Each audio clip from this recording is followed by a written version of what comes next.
Hello everyone and welcome to my B&B Fan Club channel. I hope everyone is having a wonderful day. Before we begin, please hit the subscribe button and give this video a thumbs up. The weak fluorescent lights of the Los Angeles County Jail buzzed above like a swarm of angry hornets, throwing harsh shadows on the cold concrete floors that appeared to stretch eternally into the darkness. Bill Spencer, the once unstoppable giant of Forrester Creations' rival empire, Spencer Publications, paced the tight confines of his holding cell with the ferocity of a caged leopard. His fitted suit, rumpled from hours of imprisonment, dangled from his broad shoulders like a discarded skin. Bill 58 had created empires on brutal dealings and whispered threats, but today the iron bars mocked his power.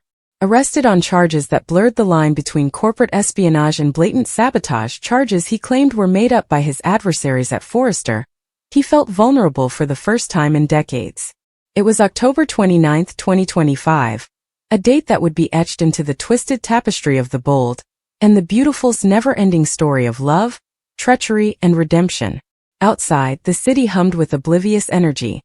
Traffic snarled on the 405, neon signs blinking over Beverly Hills stores, and somewhere in the hills, the Forrester home stood as a beacon of ancient money and tenuous alliances. But time crawled through the bowels of the jail. Bill slammed his fist on the bars, the steel clang reverberating down the hall. "This is bullshit," he screamed at no one in particular, his voice a gravelly rumble perfected over years of boardroom clashes and bedroom conquests. The guard, a stoic man called Ramirez with a curled mustache resembling a question mark, looked up from his clipboard. "Save it, Spencer. Lights out in 10. Bill glared at him, but Ramirez had seen far worse. Men like Bill Spencer believed they were above the rules until the rules bit back. Miles away, in the sumptuous splendor of the Spencer penthouse atop the skyline, Luna Nozawa sat cross-legged on a velvet chaise, her delicate fingertips caressing the rim of an untouched crystal glass of champagne. At 22, Luna was a vision of ethereal beauty, with porcelain skin that sparkled beneath the chandelier's light, raven hair falling in loose waves down her back, and eyes the color of storm-tossed seas, deep, unpredictable, and concealing depths that could drown a man. She had come to Los Angeles in search of stability after a childhood disrupted by her mother Poppy's migratory tendencies and her sister Lee's chilly ambition. But dreams in Los Angeles had a habit of transforming into nightmares, especially when dealing with the Spencer family. Luna's heart ached with an intensity that astonished her. Bill, the man who had come into her life like a rainstorm, promising passion and protection, was now behind bars. The news had hit her like a slap. His arrest for reportedly hacking into Forrester servers in a frantic attempt to reveal Rich Forrester's most recent romance. Bill had laughed it off at first, dismissing it as a witch hunt, but Luna could see the terror in his eyes, the break in his armor. She couldn't leave him to rot there. Not when he had served as her anchor in this shark-infested city. A startling thought struck her head, keen and illicit as a stolen kiss. Trickery had never been her strong suit. Luna was the gentle one, the mediator between Poppy's fantasies and Lee's precise precision, but desperation created creativity. She looked at her phone, the screen illuminating her face in a blue halo. An emergency hospital visit. Yes. The institution had mechanisms in place to provide prompt medical transport, particularly for high-profile convicts. All she needed was a plausible story, a few fake documents, and an insider. Luna rose with the grace of a dancer, slipping into her sleek black coat that fitted her contours like a lover's whisper, and grabbing her purse. The key was inside. A laminated ID badge that she had nicked from Lee's office during a sisterly visit last week. Dr. Penelope Hart, an emergency physician at Cedars-Sinai. It was a risk, but Luna had always excelled at playing roles. She texted a shady fixer she'd met through Poppy's old Hollywood connections. "Need a script. Urgent. $5,000 wired now." Minutes later, her phone pinged with a PDF attachment. A forged medical order citing acute cardiac distress for inmate William Spencer III. The drive to the jail was a blur of rain-slicked streets and thumping bass from passing cars. Luna's thoughts raced ahead, planning the scene. She'd pretend to be the doctor and demand an immediate transfer to the hospital for life-saving intervention. Bill would go along with it, as he always did when she took the lead. By morning, he'd be free, and they'd be able to disappear into the night, leaving the Forresters to their petty wars. Luna fixed her stolen badge at the fortified entrance of the jail, fastening it to her coat with nervous fingers. The security checkpoint loomed like a dragon's jaws, with metal detectors, armed guards, and unblinking cameras. She squared her shoulders, mirroring Lee's chilly assurance. "Dr. Hart," she said to the desk sergeant, her voice as firm as steel. "I'm here for an emergency extraction on inmate Spencer. Acute myocardial event. Time is tissue." The sergeant, a woman with a no-nonsense hairdo and flinty eyes, studied the badge and the fake documents. Luna caught her breath, the air heavy with the odor of stale coffee and disinfection. Seconds stretched into eternity. Then a nod. "All right, document. He's in holding block C. Transport's ready." Relief rushed Luna like cool water, but she kept her face expressionless. Ramirez led her along the echoing corridor, the clang of keys creating a terrible symphony. Bill's cell came into view, and there he was, unkempt but defiant, leaning against the wall with arms crossed. His eyes brightened at seeing her, then narrowed in surprise. "Luna? What the—" "Mr. Spencer," she interjected sharply, assuming an authoritative tone. "I'm Dr. Hart from Cedars, and you've been exhibiting signs of cardiac arrhythmia. We need to transport you immediately for monitoring and possible intervention." She pushed the documents under the door slot, her gaze locked with his in a nonverbal plea. "Trust me." Bill's thinking functioned like a well-oiled machine. Cardiac. Bullshit. But Luna's eyes, the ones that had captivated him since the first illicit gaze at a charity gala, told him everything. This was her play, a gift of freedom disguised as deception. His lips formed a slow, predatory smile. "Well, doctor, lead the way. Wouldn't want to keep death waiting." The transport van idled in the loading area, its motor producing a low growl beneath the sodium lights. 2 guards encircled Bill and cuffed his wrists, loose enough for display, tight enough for protocol, before dragging him into the back. Luna stepped into the passenger seat, her heart beating in a staccato pattern against her ribs. "Straight to our Bay 3, she told the driver, a hefty man named Torres who chewed gum as if it owed him money. "No stops. Patience unstable." Luna stole looks at Bill over the partition as the van rushed into the night, twisting through the labyrinth of Los Angeles's freeways. He met her gaze with a fire that made her cheeks flush, promising retribution and reward once they were clear. "You're playing with fire, Nozawa," he said quietly enough to avoid the guard's ears. "But damn if it isn't the hottest blaze I've ever seen." The hospital loomed like a glass monolith, its emergency entrance a hive of chaos.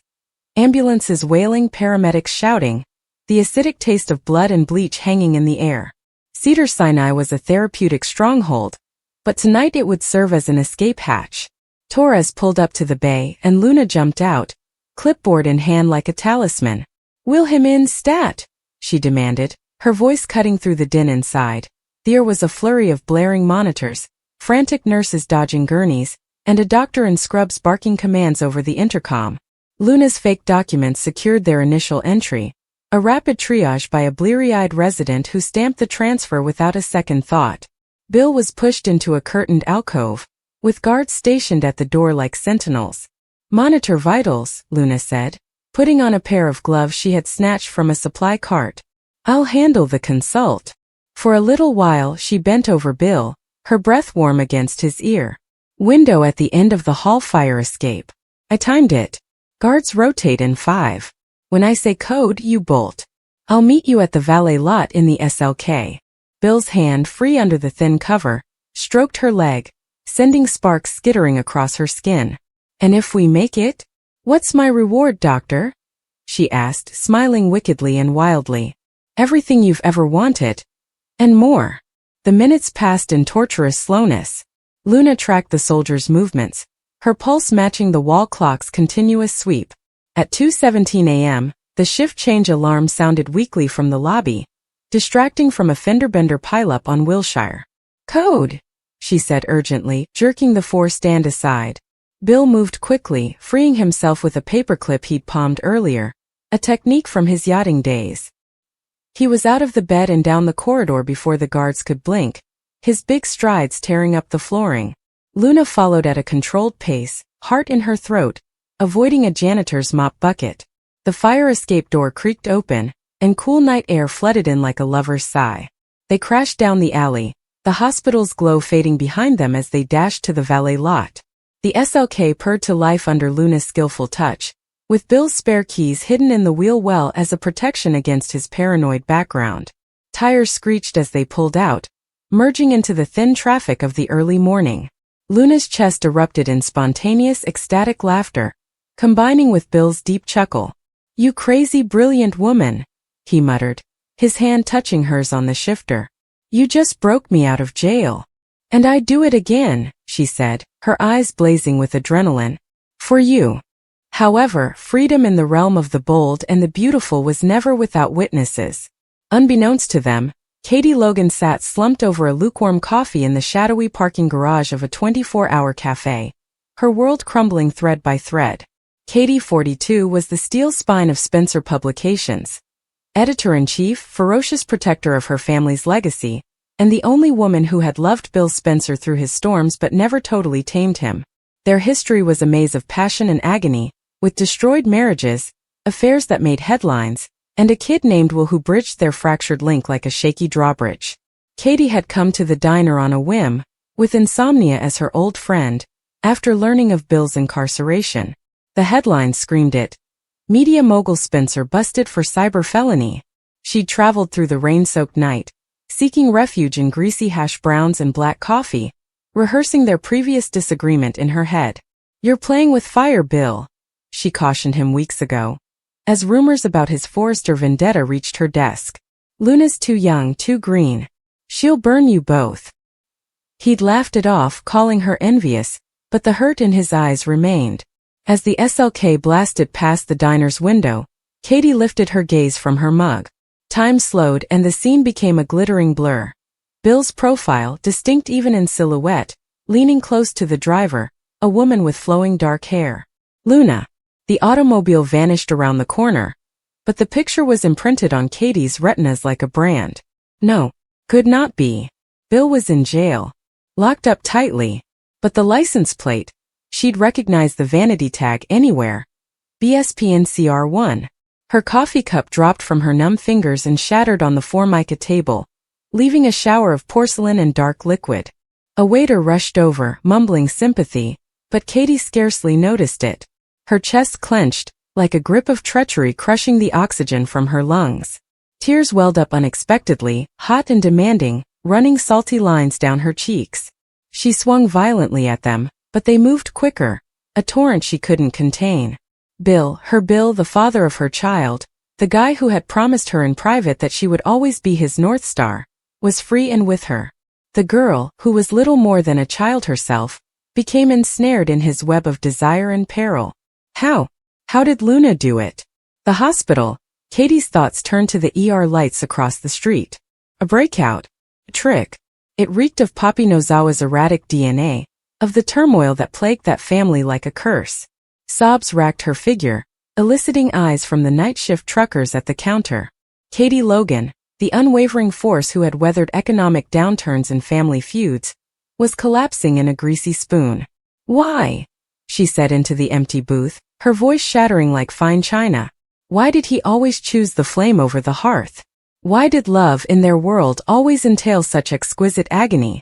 The diner door jingled as a customer departed, allowing in a gust of cold air that mirrored the ice settling in Katie's veins. She grabbed for her phone, fingers slippery with tears, and dialed Donna, her sister and confidant. "Donna," she blurted out as the connection connected. "It's Katie. He's out. With her. I saw them.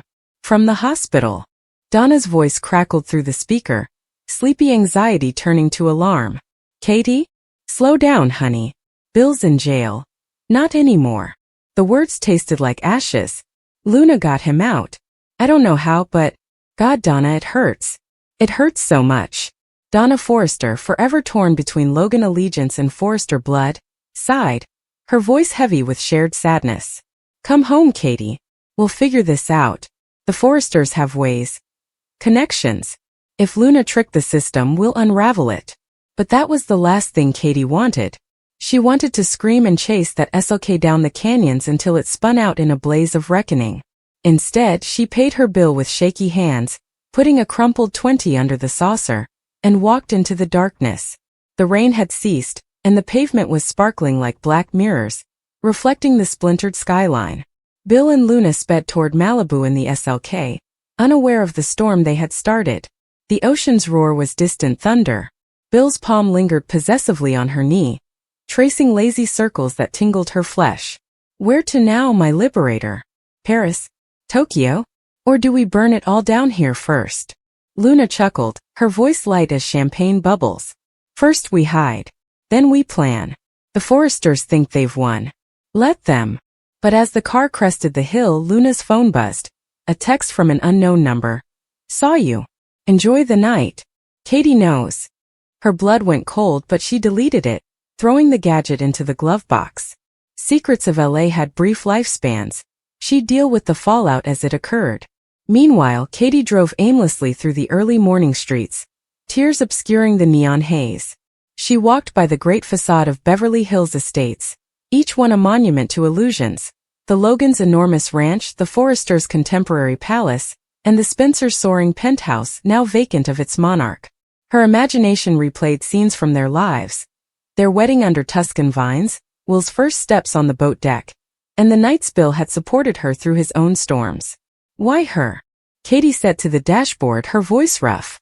Luna was the firefly light, transient and captivating, whereas Katie was the oak, rooted and enduring.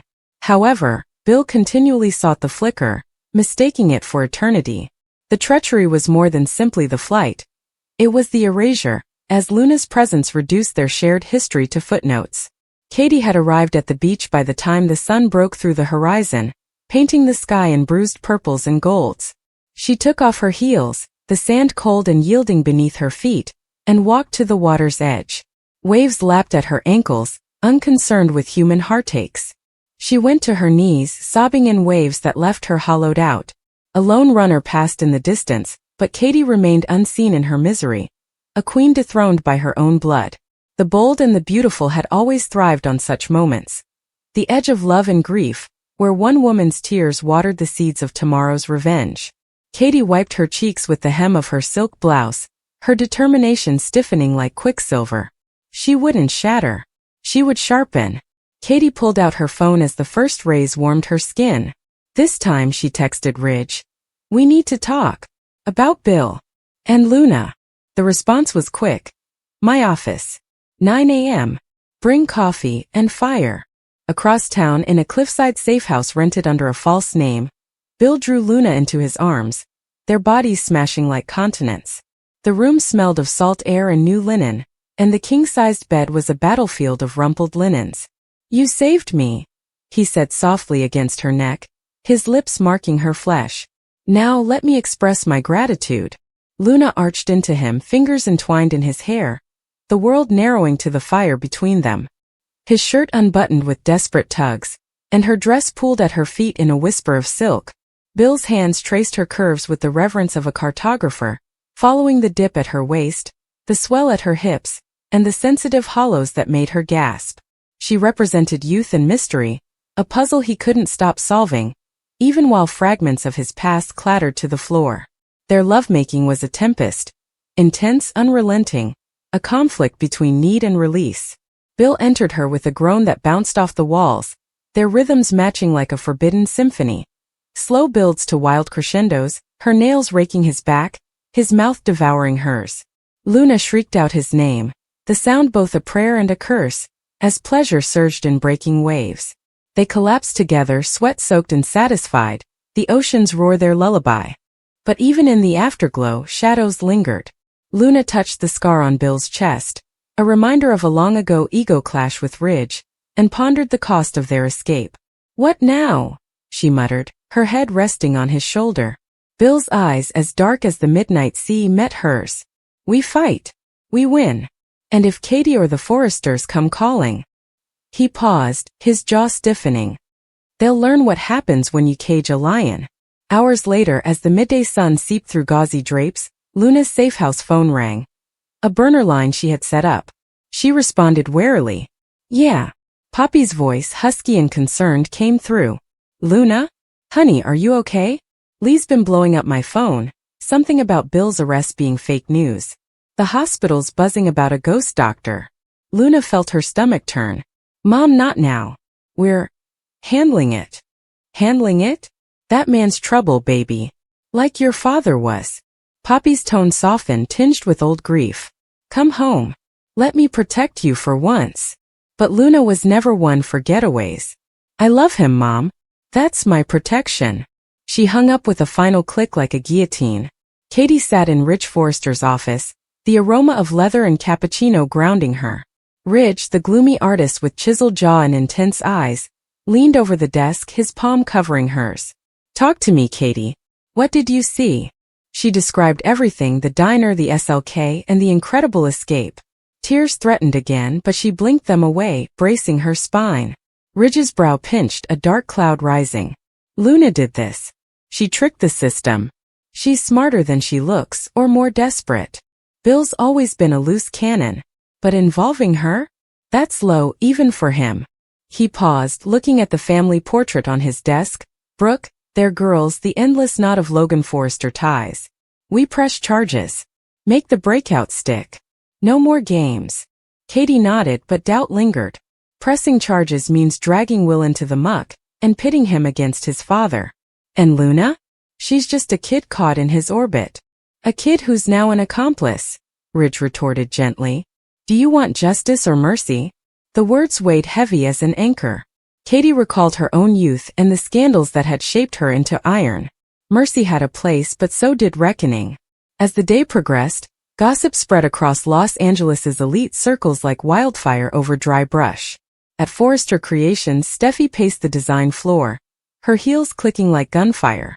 Dad's right, she assured Hope, who stood nearby with wide, troubled eyes. Bill's out and Luna's the key. We expose them before they expose us. Hope, ever the optimist with her golden locks and aching heart, shook her head.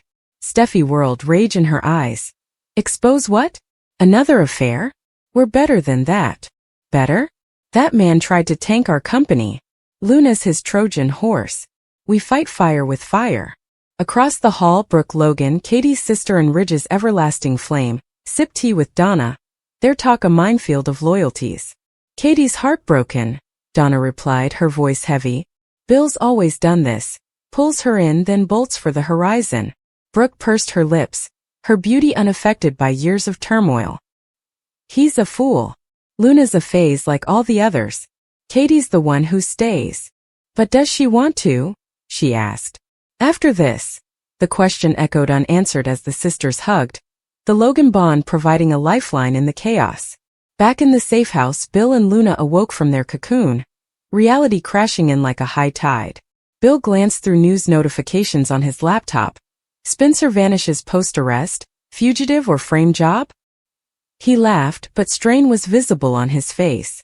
If you want to see the second part of this, please provide feedback in the comments section.